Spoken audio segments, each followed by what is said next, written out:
আজকের বিষয় আমাদের জন্মভূমি, কর্মভূমি, মোক্ষভূমি, ধর্মভূমি, আর্যভূমি, পুণ্যভূমি ভারত মানচিত্র পরিচয়। আজ 1 জুলাই 2020 আমরা দাঁড়িয়ে রয়েছি সংঘের পূর্ব ভারতে প্রথম এবং ঐতিহাসিক কার্যালয়, যা 1940 সাল থেকে এখানে রয়েছে। সেই কার্যালয়, এই ঐতিহাসিক কার্যালয়, এটি হেরিটেজ বিল্ডিং। আমাদের পূজনীয় দ্বিতীয় ষোড়শঙ্ঘ চালক মাধব সরাসি গোলওয়ালকার এই ঘরে অবস্থান করেছেন। প্রাতঃস্মরণীয় ডাক্তারটি ছাড়া সমস্ত ষোড়শঙ্ঘ চালক এখানে অবস্থান করেছেন। ভারতবর্ষের প্রধানমন্ত্রী মাননীয় স্বর্গীয় অটল বিহারী বাজপেয়ী এখানে এসেছেন। রামকৃষ্ণ মিশনের বর্তমান প্রেসিডেন্ট মহারাজের পদধূলি, ইসকনের বর্তমান আন্তর্জাতিক সভাপতি তাঁর পদধূলি এই কার্যালয়ে রয়েছে।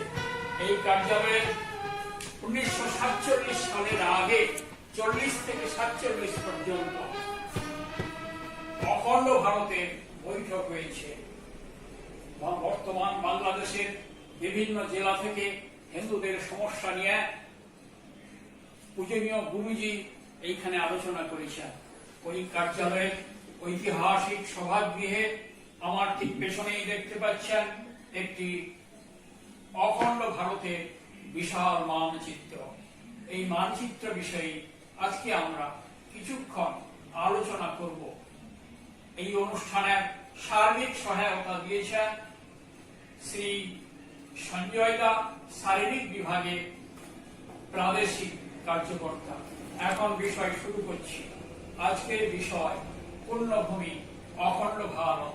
প্রত্যেক দিন একাত্মতা স্তোত্রের শেষে গিয়ে আমরা বলি, ইদম একাত্মতা স্তোত্রম শ্রদ্ধয়া চ সদা পঠে স্বরাষ্ট্র ধর্মনিষ্ঠাবান অখণ্ডং ভারতং স্মরেৎ।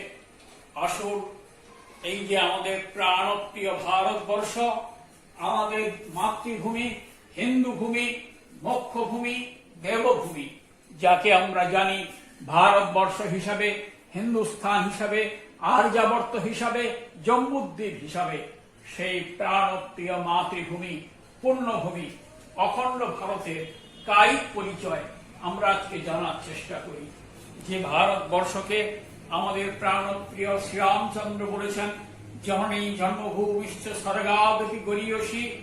স্বামী বিবেকানন্দ 1897 সালের 16 জানুয়ারি কলম্বোর ফোরাল হলে যে মানচিত্র সম্পর্কে, যে আমাদের ভারতবর্ষ সম্পর্কে তিনি প্রথম বক্তব্য রেখেছিলেন, পুণ্যভূমি ভারত।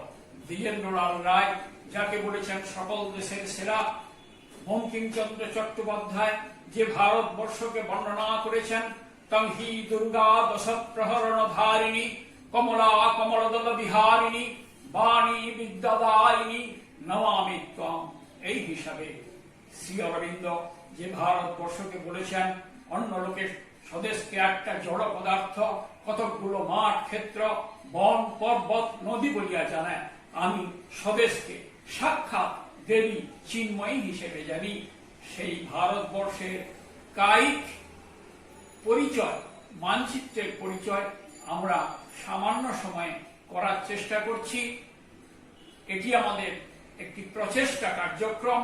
আপনাদের অভিমত পেলে আরো ভালো করার আমরা চেষ্টা করব। 15ই আগস্ট সামনে আসছে। আমরা যদি সব জায়গায় এই মানচিত্রের পরিচয়ের অভ্যেস করি, তাহলে সকলের পক্ষেই খুব কল্যাণজনক।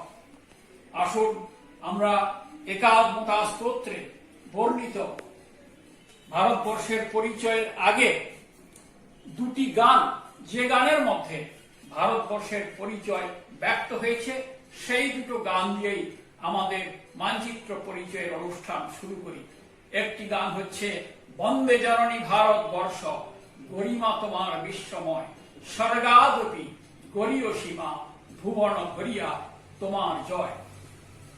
হিমালয় হতে কন্যাকুমারী, গান্ধার হতে ব্রহ্মদেশ, এই তো মোদের ধ্যানের ভারত, এই তো মোদের পূর্ণ দেশ।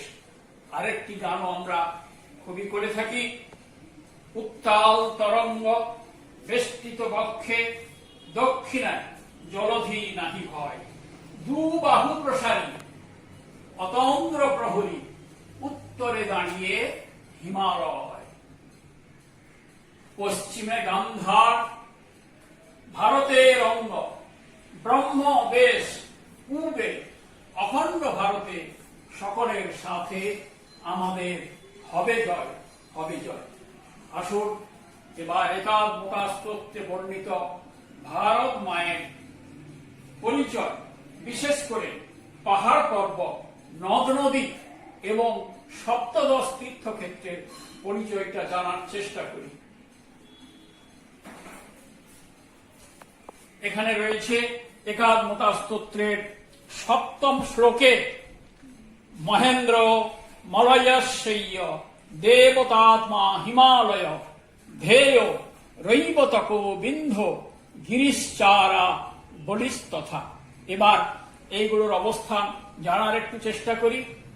মহেন্দ্র পর্বত, মহেন্দ্র মলয় শৈয়া, দেবতাত্মা হিমালয়, ধেয় রৈবতকো বিন্ধ গিরিশ্চ আরাবলিস্তথা। এই সপ্তগিরি বর্ণনা, এই পর্বত গিরি বিভিন্ন নদ নদীর উৎস। ভারতবর্ষকে সুজলা সফলা করে রেখেছে যে নদ নদী, তার প্রাণকেন্দ্র, উৎসভূমি হচ্ছে এই পর্বত। বিভিন্ন সাধু সন্ত মুনি তপস্বী ঋষিদের আবাসস্থল, সাধন কেন্দ্র। এরপরে যাচ্ছি আমরা নদ নদীতে। এই নদ নদী রয়েছে পঞ্চম শ্লোকে, 11টি নদ নদীর বর্ণনা এখানে রয়েছে। গঙ্গা, সরস্বতী, সিন্ধুর, ব্রহ্মপুত্রশ্চ গণ্ডকী, কাবেরী, যমুনা, রেবা, কৃষ্ণা, গোদা, মহানদী। একবার দেখা যাক এই নদ নদীগুলোর অবস্থান কোথায়। Ganga is the liquid history of India. গঙ্গাই ভারতবর্ষের প্রাণভূমি। শঙ্করাচার্য তার গঙ্গা স্তোত্রের মধ্যে এর অপূর্ব বর্ণনা করেছেন। দ্বিজেন্দ্রলাল রায় বলেছেন, পতিত ধারিণী গঙ্গা, শিবের জটা থেকে সেই গঙ্গা বেরিয়েছেন। আমরা দেখছি এই গঙ্গার গতিপথ, গঙ্গা নদী। গঙ্গা, সরস্বতী, সিন্ধু, ব্রহ্মপুত্রশ্চ গণ্ডকী, এই গঙ্গা। এইখানে কেদারনাথ, বদ্রীনাথ, এই গঙ্গোত্রী গঙ্গার উৎসভূমি। স্বর্গ থেকে নেমে শিবের জটায় এই মানস সরোবর, এই কৈলাস, শিব ঠাকুরের বাড়ি, শিব ঠাকুর এখানে বসে রয়েছেন, তারই মাথায় স্বর্গ থেকে পতিত হয়েছেন গঙ্গা। সেখান থেকে আমরা দেখতে পাচ্ছি গঙ্গোত্রী, গঙ্গোত্রী থেকে গঙ্গার উৎস, গঙ্গা বেরিয়ে গঙ্গা প্রবাহিত হচ্ছে কুলুকুলু রবে। প্রায় 3000 কিলোমিটার রাস্তা গঙ্গা এসেছে। গঙ্গা আস্তে আস্তে আর আমাদের কাছেই, আমাদেরই প্রদেশে গঙ্গা সাগরে মিলিত হয়েছে। গঙ্গা, সরস্বতী বাইরে দেখা যায় না, কিন্তু ভেতরে প্রবাহিত হয়েছে এই সরস্বতী। গঙ্গা, সরস্বতী, এরপরে সিন্ধু, সপ্ত সিন্ধু, সপ্ত সিন্ধুর এই গতিপথ। এই সিন্ধু এই কৈলাসে শুরু হয়েছে। সপ্ত সিন্ধু, তার শাখা প্রশাখা রয়েছে। এসবই হচ্ছে সিন্ধু শাখা প্রশাখা। এই সিন্ধু পতিত হয়েছে যে সাগরে, তার নাম সিন্ধু সাগর। গঙ্গা, সরস্বতী, সিন্ধুর ব্রহ্মপুত্র, এই ব্রহ্মপুত্র মানস সরোবরে উৎপত্তি লাভ করে ব্রহ্মপুত্র এসেছে, প্রবাহিত হয়েছে ভগবান পরশুরামের সাধন ক্ষেত্র। এই গঙ্গার সঙ্গে মিলিত হয়ে সাগরে পতিত হয়েছে। গঙ্গা সরস্বতী সিন্ধুর ব্রহ্মপুত্রশ্চ গণ্ডকী, এই হচ্ছে গণ্ডকী নদী। এই গণ্ডকী নদী পৃথিবীর মধ্যে একমাত্র এই নদীতেই শালগ্রাম শিলা পাওয়া যায়। এরপরে হচ্ছে কাবেরী, আমরা যাচ্ছি দক্ষিণায়। কাবেরী, এই কাবেরী, কাবেরী, যমুনা, এই হচ্ছে যমুনা নদী। যমুনা, এই যমুনা এসে গঙ্গা, যমুনা এবং সরস্বতীর ত্রিবেণী সঙ্গম হয়েছে প্রয়াগে। এটি গঙ্গার সঙ্গে মিশেছে আর শেষে গঙ্গা সাগরে পতিত হয়েছে। রেবা, কাবেরী, যমুনা, রেবা, রেবার বর্তমান নাম নর্মদা। এই হচ্ছে রেবার গতিপথ। অমরকণ্টকে শুরু হয়ে মধ্য ভারতে প্রভাবিত হয়ে এটি পড়েছে সিন্ধু মহাসাগরে। কৃষ্ণা, আবার দক্ষিণে যাচ্ছি। এই কৃষ্ণা, এটি সহ্যাদ্রি পর্বতে সৃষ্টি হয়েছে, প্রবাহিত হয়ে অন্ধ্রপ্রদেশের মধ্য দিয়ে এটি পতিত হয়েছে গঙ্গা সাগরে। এরপরে গোদাবরী, বিখ্যাত নদী, বহু সাধকের তপভূমি গোদাবরীর তীর। সেই গোদাবরী নদী পতিত হয়েছে গঙ্গা সাগরে। এই গোদাবরী নদীরও উৎপত্তি স্থান সহ্যাদ্রি পর্বত। এরপরে রয়েছে মহানদী, সারা উৎকল ভূমিতে প্রবাহিত মহানদী, বহু প্রসিদ্ধ। এই মহানদী পতিত হয়েছে কটক, ভুবনেশ্বরের কাছে বঙ্গোপসাগরে। এই 11টা নদীর সংক্ষিপ্ত বর্ণনা, শুধু অবস্থানগত বর্ণনা বলা হলো। এরপরে আমরা যাচ্ছি সপ্তদশ তীর্থক্ষেত্র। যাদের বয়স হয়েছে, যারা ভারতবর্ষকে জানতে ইচ্ছুক, যারা ভারত বোধ নিজের মধ্যে আনা এবং অন্যের মধ্যে প্রবিষ্ট করাতে ইচ্ছা প্রকাশ করি, তাদের অবশ্যই এই সপ্তগিরি, এই 11 নদী এবং সপ্তদশ তীর্থক্ষেত্র শরীর সচল থাকতে থাকতেই দর্শন করা অবশ্য কর্তব্য। আপনারা হিসেব করুন কটি দর্শন হয়েছে আর কয়টি এখনো বাকি রয়েছে। আমরা যাচ্ছি এই সপ্তদশ তীর্থক্ষেত্র দর্শনে। এখন এই তীর্থ দর্শনে আমরা রওনা হচ্ছি, শুরু করছি। ভারতবর্ষের প্রাণ কেন্দ্রে রয়েছেন অযোধ্যা শ্রীরামচন্দ্র, অযোধ্যাপতি শ্রীরামচন্দ্র, অযোধ্যা, মথুরা, মায়া, কাশী, কাঞ্চি, অবন্তিকা, বৈশালী, দ্বারিকা ধ্যেয়া, পুরী, তক্ষশিলা, গয়া, প্রয়াগ, পাটলিপুত্রম, বিজয়ানগরং মহ, ইন্দ্রপ্রস্থম, সোমনাথ তথা অমৃতসর প্রিয়ম। এবার একবার দেখে নি এইগুলির অবস্থান কোথায়। আমরা প্রথমে যাচ্ছি ভগবান শ্রীরামচন্দ্রের জন্মভূমি, যেখানে মন্দির তৈরির কাজ শুরু হয়ে গেছে, সেই অযোধ্যায় ভগবান শ্রীরামচন্দ্রের জন্মস্থান। শ্রীরামের ঠিক পরে পরেই আমরা চলে যাই মথুরায়, ভগবান শ্রীকৃষ্ণের জন্মস্থান। এখনো সেখানে মসজিদ দাঁড়িয়ে রয়েছে। অযোধ্যা, মথুরা, ভগবান শ্রীকৃষ্ণের জন্মস্থান। এরপরে মায়াপুরী, হরিক্ষেত্রে, হিমালয় ক্ষেত্রে প্রবেশের দ্বার হচ্ছে হরিদ্বার। হরিদ্বারই হচ্ছে মায়াক্ষেত্রের প্রবেশের দ্বার। এইটি আরেক নাম হচ্ছে মায়াপুরী। অযোধ্যা, মথুরা, মায়া। এরপরে আসছি আমরা কাশীতে, এই হচ্ছে কাশীধাম, শৈবক্ষেত্র, কাশী। এরপরে চলে যাচ্ছি আমরা দক্ষিণে কাঞ্চিপুরমে, কাশী, কাঞ্চি, কাশী, কাঞ্চি। এরপরে আমরা চলে যাচ্ছি অবন্তিকায়, যার বর্তমান নাম হচ্ছে উজ্জয়িনী। সেখানে শৈবক্ষেত্রের কাশী, কাঞ্চি, অবন্তিকা। এরপরে চলে যাচ্ছি আমরা বৈশালীতে, বৈশালী। বৈশালীর পরেই আমরা চলে যাচ্ছি বৈশালী, দ্বারিকা। ভগবান শ্রীকৃষ্ণের রাজধানী ছিল দ্বারকা। সিন্ধু সাগরের কূলে দাঁড়িয়ে রয়েছে। বিখ্যাত বিখ্যাত তীর্থক্ষেত্র, পাশেই রয়েছে নাগস বৈশালী দ্বারিকা ধেয়া। এরপরে চলে আসছি দ্বারিকা থেকে একেবারে পূর্ব ভারতে পুরী, জগন্নাথ পুরী। এই গতকাল উল্টো রথ গেছে, বৈশালী দ্বারিকা ধেয়া পুরী।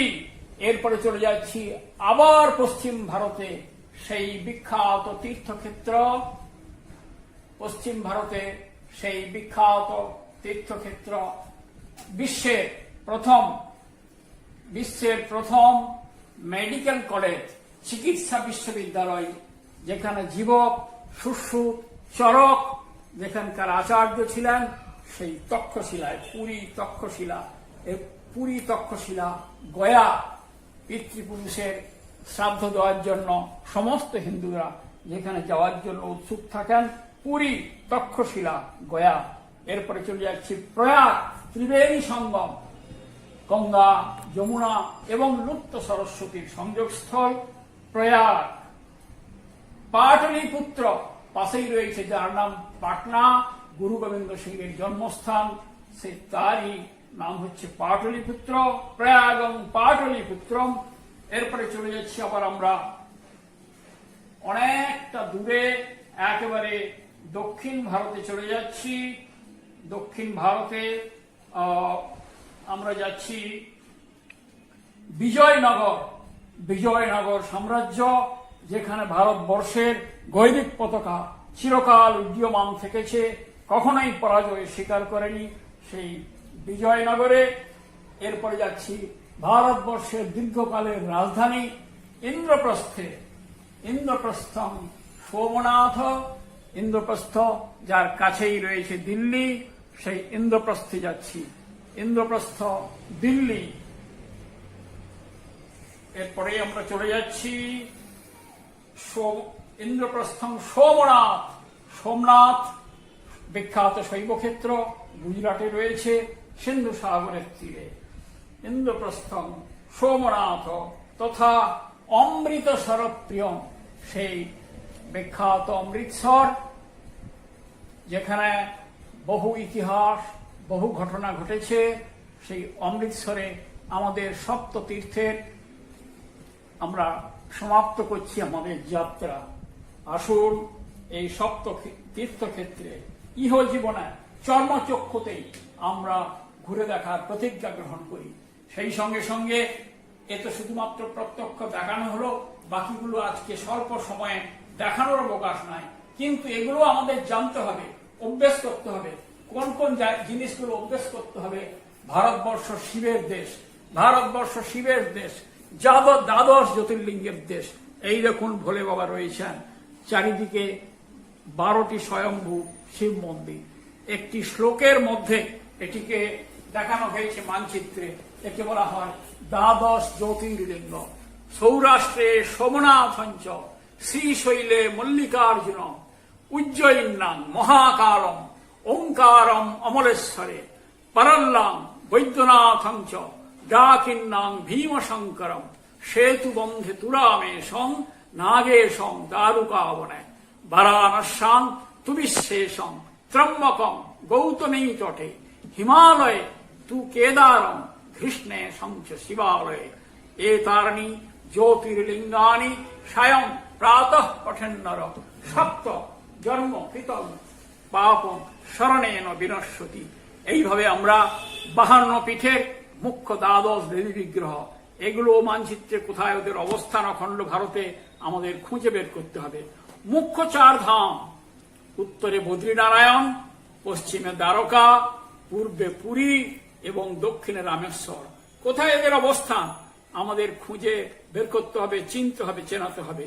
শঙ্করাচার্যের 4 মঠ বা পীঠ, সপ্ত আরণ্যক ভারতবর্ষ, 7টি অরণ্য, 7টি প্রাচীন ভারতীয় শিক্ষা ব্যবস্থায় ইউনিভার্সিটি ক্যাম্পাস, এর উপরেই ভারতবর্ষ বিশ্বগুরুর আসনে প্রতিষ্ঠিত হয়েছিল। 4 কুম্ভ কোথায় কোথায় অনুষ্ঠিত হয়? সপ্তমক্ষপুরী, অযোধ্যা, মথুরা, মায়া, কাশী, কাঞ্চি, অবন্তিকা, দ্বারিকা। 5 সরোবর কোথায় ওদের অবস্থান অখণ্ড ভারতে আমাদেরকে জানতে হবে, জানাতে হবে। চার যুগতীর্থ, সত্যযুগ আদিতীর্থ পুষ্কর, ত্রেতা যুগে নৈমিষারণ্য, দ্বাপর যুগে কুরুক্ষেত্র এবং কলিযুগে গঙ্গা। পঞ্চভূতলিঙ্গ পৃথিবী, জললিঙ্গ তিরুচিরাপল্লীর উপকণ্ঠ গম্বুকেশ্বরে, তেজ বা অগ্নিলিঙ্গ তিরুবল্লমালাইতে, মরুদ বা বায়ুলিঙ্গ তিরুপতির কাছে বালাহস্তিতে এবং বোম বা আকাশলিঙ্গ চিদম্বরমে। এরপরে যাচ্ছি দ্বাদশ গণপতি স্থান, এর মধ্যে কলকাতাও একটি রয়েছে, এগুলো আমাদের জেনে নিতে হবে। বৌদ্ধ তীর্থক্ষেত্র, এখানে বিশেষ 9টি তীর্থক্ষেত্র দেওয়া রয়েছে। জৈন তীর্থক্ষেত্র, এখানে 6টি দেওয়া রয়েছে। শিখ তীর্থক্ষেত্র, এখানে 11টি দেওয়া রয়েছে। হিমালয় ক্ষেত্র, বিশাল দুবাহু প্রসারী অতন্দ্র প্রহরী, এই যে হিমালয়, যার পাশেই এখন যুদ্ধের আবহ তৈরি হয়েছে, এই হিমালয়ের অবস্থান, হিমালয়ের পঞ্চবদ্রী, পঞ্চকেদার, পঞ্চপ্রয়াগ এবং হিমালয়ের 4 ধাম, কোথায় এদের অবস্থান আমাদের জানতে হবে এবং দর্শন করতে হবে। তাহলেই ভারতবর্ষের কায়ারূপ আমাদের ধ্যানের মধ্যে আসবে। এদিকে এই বিশাল মানচিত্রের একটি ছোট রূপ 2 ফুট বাই 3 ফুট এইখানে রয়েছে, দেখতে পাচ্ছেন। এটি সমস্ত জেলায়, জেলা কেন্দ্রে এবং প্রজ্ঞা প্রবাহ তথা লোক প্রজ্ঞার জেলা সংসদের কাছে পাওয়া যাবে।